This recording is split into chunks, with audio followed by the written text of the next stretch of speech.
বন্ধুরা দেখো, আজকে একটা অন্য রকমের ধুতরা ফুলের বাগানে এসেছি, মানে গাছের কাছে এসেছি আমি। তো এসে দেখলাম, দেখো প্রথমত সাদা সাদা রঙেরই হয় ফুলগুলি, ধুতরা ফুলগুলি। তো আজকে দেখলাম সাদার মধ্যে দেখো বেগুনি কালার, দেখতে পেয়েছো? সাদা আর বেগুনি দুটো কালার দিয়ে দেখো দুটো লেয়ারে আছে ফুলটা, এই একটা লেয়ার আর এই একটা লেয়ার। আর একটা ফুল আছে দেখো, এই যে তিনটে লেয়ার, দেখতে পাচ্ছ?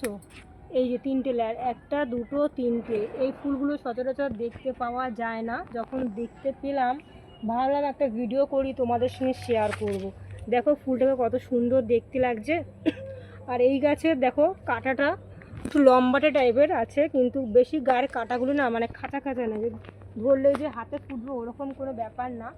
তো আমি ভাবলাম যে কালকে তো সোমবার আছে, তো আমি একটা মহাদেবের জন্য এখানে দুটো ফুল আর একটা ফল নিয়ে যাই। ছোটো দেখে একটা ফল নেব আর ছোটো দেখে একটা ফুল নেব।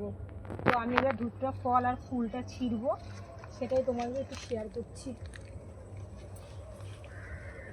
দেখো বন্ধুরা, এই যে দুটো ফুলটা আমি ছিঁড়লাম, একটা কড়ি আছে ছোট্ট, ছিঁড়ে দিল। আর একটা ফল ছিঁড়বো। ফলটা অনেকটা বড় আছে, বড় ফল নেব না, ছোট ফল নেব। এটা এটা নাও, এটা নাও। এটা তাহলে এটা নেবো। ছোট। দেখো বন্ধুরা, এই দুটো জিনিস আমি ছিললাম। তো কালকে আমি শ্রাবণ মাসের সোমবার আছে, তো আমি পুজোয় ব্যবহার করব।